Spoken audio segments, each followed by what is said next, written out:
De Frente. ¿Cómo les va? Gracias por acompañarnos en De Frente, un programa de TVC Mega Noticias para toda la República Mexicana. Agradezco a mi compañero Gabriel Camacho, quien se encuentra en La Paz, Baja California Sur. Gabriel, ¿cómo estamos? Con el gusto de saludarte, Víctor, y listos para iniciar este debate de frente. Rápidamente, una breve explicación de nuestro programa. Comenzamos analizando la columna del periodista Francisco Garfias de Excelsior, quien nos comenta sobre el secretario que metió la pata. Ya verán de quién se trata. Posteriormente vamos a desmenuzar el texto que escribió este día Mario Amparo Casar, titulado Esperar sin esperanza. De ahí pasaremos al tema de datos contra datos. Primer informe del señor López Obrador, así será. Y otro tema que vamos a analizar es reconciliación y trataremos de identificar si es real esa reconciliación del gobierno con los empresarios o solo con algunos. Y vamos a cerrar el programa con el tema de hasta dónde, hasta dónde va a llegar la paciencia del ejército mexicano. Y comenzamos, Gabriel Camacho, columna de Francisco Garfias. No se quedó con las ganas de señalar esas declaraciones del secretario de Salud, Jorge Alcocer, quien le preguntan sobre la carencia de medicinas para combatir el cáncer de niños mexicanos. Dijo, existe suficiente cantidad y pueden esperar unos días más. Así le respondió a unos padres desesperados. Tu opinión, Gabriel. Fíjate que yo coincido con Pancho Garfias del Excelsior al mencionar que fue una metida de pata monumental. Quizás médicamente sí se puede esperar unos días, no soy un médico, pero como lo dijo, en donde lo dijo y en medio de lo que está pasando con la protesta, el malestar, el enojo, la furia de los padres de familia, pues obviamente esto viene a poner una vez más el manejo que se tiene en estas declaraciones. Pero hay un tema se ve que no son ni sus hijos ni sus nietos, Gabriel. Sí, no, y que tampoco tiene una noción de lo que está diciendo, pero eso también nos pone en la propia columna, también plantea el hecho de dónde están los secretarios de Estado de López Obrador, del presidente López Obrador. Hay que recordar que, siempre figura el presidente en las mañaneras, siempre es la figura del presidente y de pronto tiene una aparición por ahí del secretario Jorge Alcocer y ¿cómo aparece? Con una metida de pata monumental. Y ojo, esto me lleva también a absurda completamente. Gabriel, dime. Dice el columnista que en los tiempos de Peña Nieto el tema salud estaba mal, pero ahora está peor. ¿Así lo sientes? Fíjate que esto es señalar. Es difícil mencionar que algo estaba bien en el sexenio de Peña teniendo en cuenta que ha sido considerado como el más corrupto, pero en este caso sí funcionaba, sí se entregaban, no había estas protestas. En el caso de estos retrovirales para las personas con VIH, ahora las medicinas con cáncer. Y también plantea Pancho Garfias que la centralización en este caso del manejo de los presupuestos de salud, yo creo que es uno de los principales problemas a superar, pero en realidad el gobierno federal lo que está haciendo es que está centralizando. Y no sé si de alguna manera, Víctor, podríamos estar planteando que esto es una de las tantas razones por las que el secretario de Hacienda, Carlos Ursúa, en su momento presentó la renuncia. Dijo adiós. Dijo adiós. Se supone Gabriel, que esto ya era tema superado.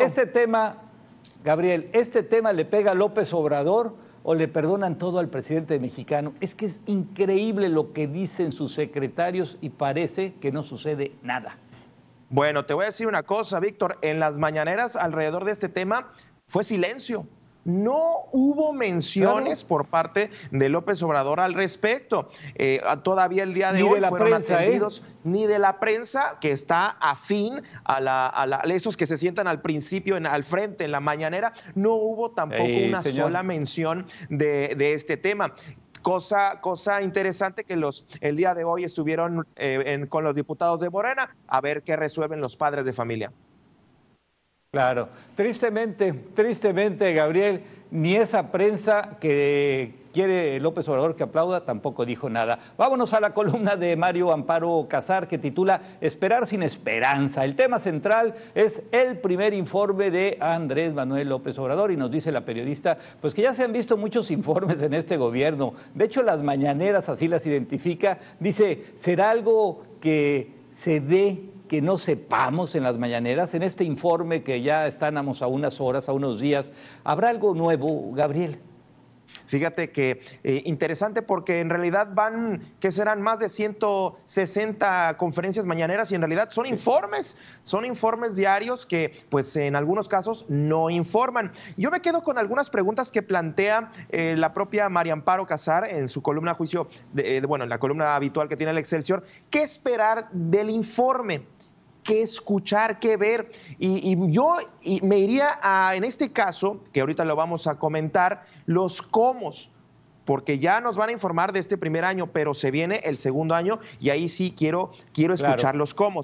Interesante que Gabriel, una conferencia que no informe, pues es solamente dice una colección de datos y pues una colección de datos que no se puede medir, no se pueden verificar, no se pueden saber si son ciertos y esto en realidad pues no ayuda en mucho. Y para allá voy, Gabriel. Algo relevante que se identificó y que lo apuntas muy bien en esa columna es que María Amparo Casar dice que si la información que se da el domingo, dice, es imprecisa o falsa, el informe no tendrá ningún valor y se va a convertir en eso que tú dices, colección de datos y hechos manipulados. ¿Cuáles son esos hechos, Gabriel? Pues yo creo que el presidente va a estar presumiendo lo que ya está presumiendo a través de esta spotiza, estos spots que hemos estado viendo en tele y en radio. Aunque él dice que no es por presumir, claro. Exacto, no es por presumir, pero suelta la información.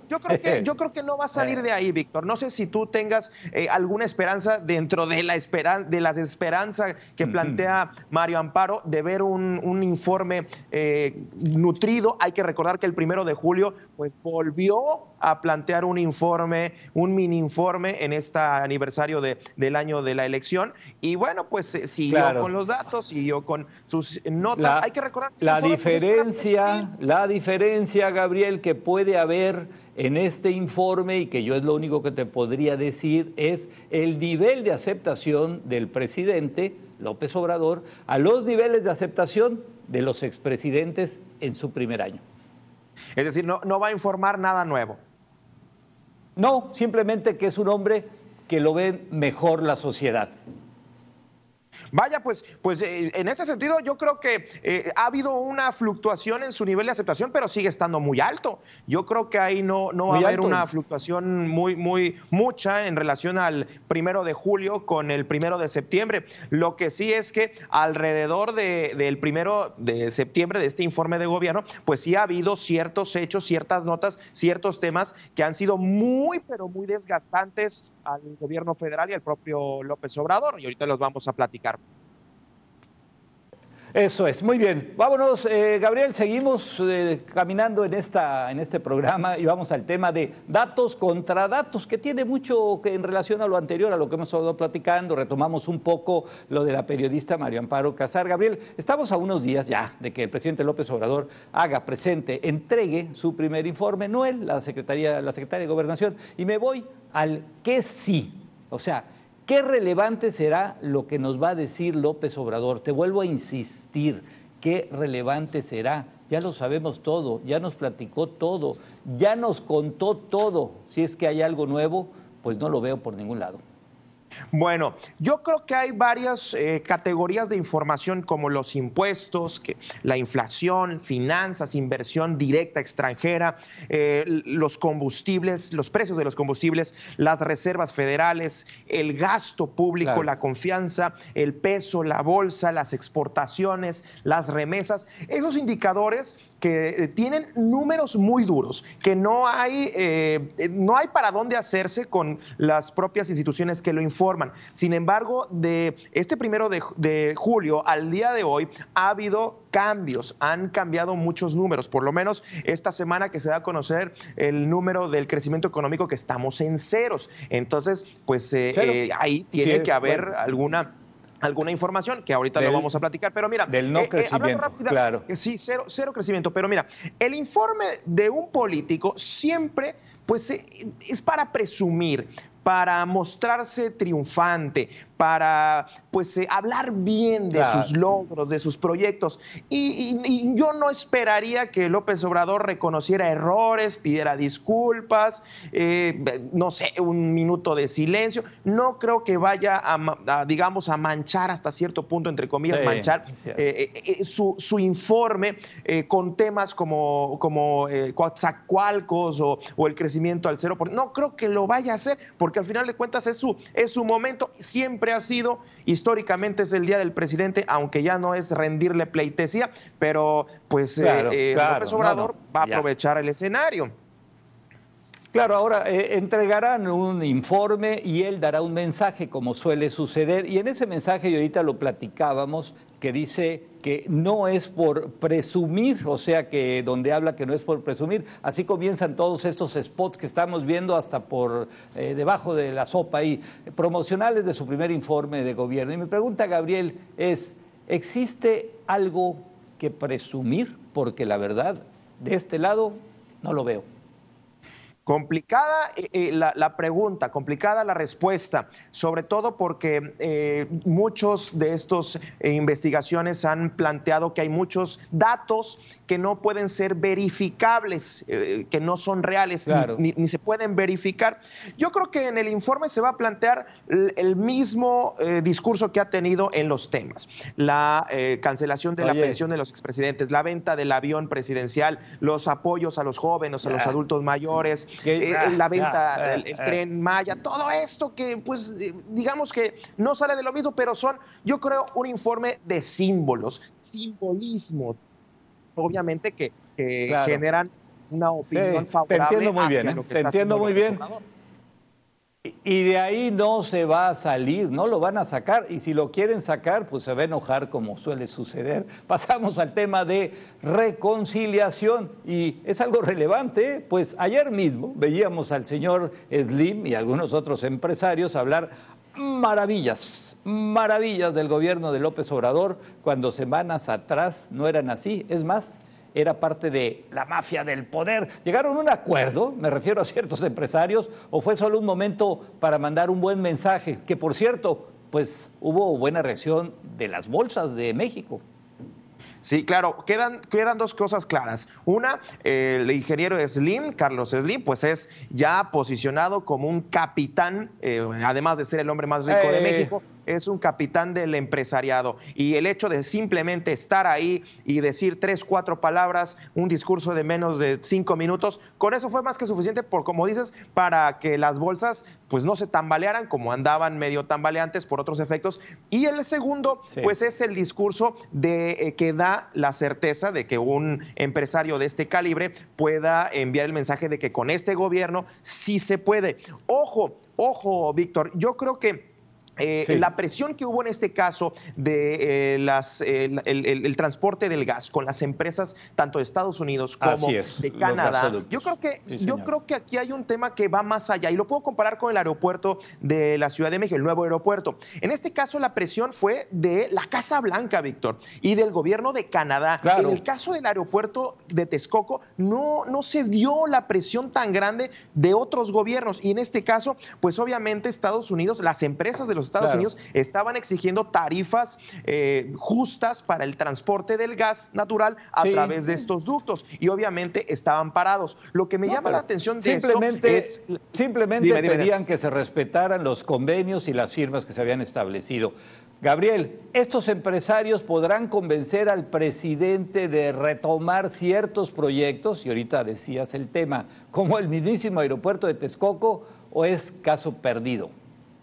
Yo creo que es caso perdido, sobre todo porque el empresario, al final de cuentas, supuestamente no le interesa la política. El empresario simplemente, y no le interesan siglas ni colores, le interesa la lana, le interesa el dinero, dónde lo pueda poner. Y en el caso de Carlos Slim, pues yo he visto a un Slim alejado del tema del aeropuerto, aunque dijo, hay como 180 y tantos proyectos más, no es todo el aeropuerto de Texcoco. En este sentido, pues yo creo aquí que el factor importante de este posible ruptura fue Manuel Bartlett, el director de la Comisión Federal de Electricidad. Totalmente Se habla acuerdo, en columnas totalmente. de que fue muy dura la posición de Manuel Bartlett a tratar de parar estos contratos leoninos, como dijo, aunque al final de cuentas pues la negociación salió. Hay quien dice que pasar de 30 años estarle pagando a estas empresas a 35 años, pues es como cuando uno va a estas tiendas de a crédito y en vez de pagar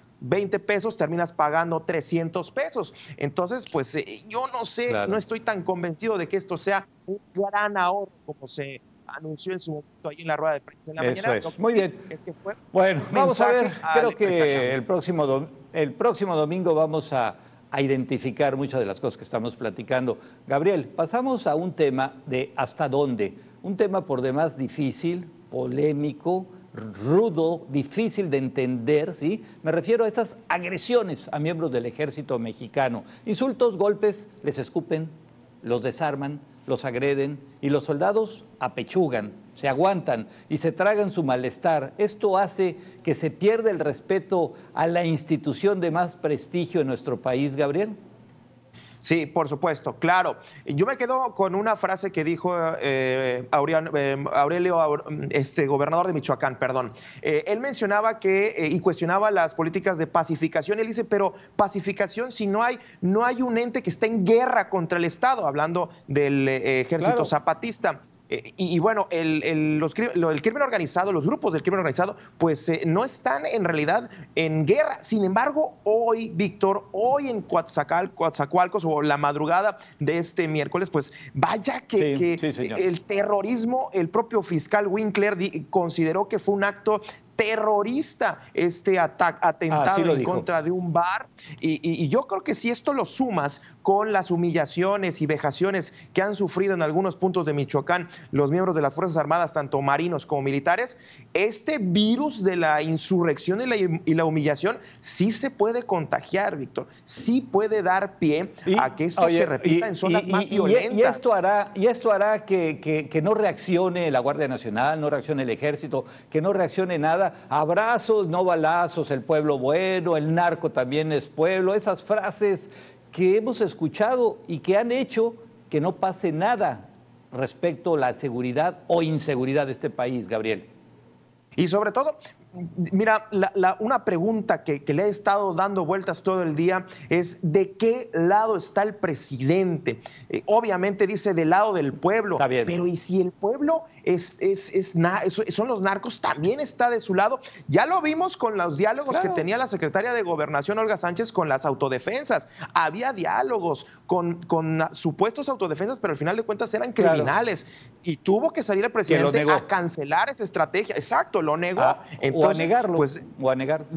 Exacto, negociar con criminales, es decir, negociar con quien pone una pistola en la mesa. ¿En qué términos se va a negociar? Yo me quedo impresionado en el sentido de que la Guardia Nacional ya estaba en Veracruz, ya estaba desplegada. Entonces, ¿por qué se empezaron a dividir por sectores? ¿Por qué está pasando esto? Claro. ¿Que acaso la Guardia Nacional no tiene la facultad de hacer presencia?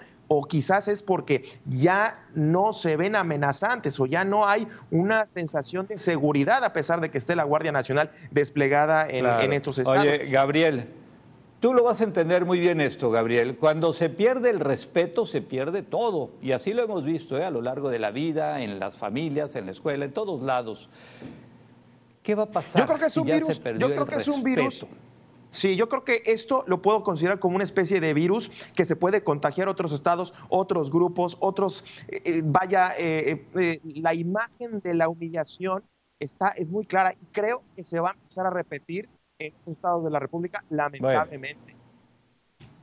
Gabriel, bueno, pues el tiempo nos marca este final aquí en De Frente. Hemos llegado al final de este espacio de comunicación. Gabriel Camacho, hasta La Paz, Baja California Sur. Muchísimas gracias, Gabriel, por compartir y debatir en este espacio.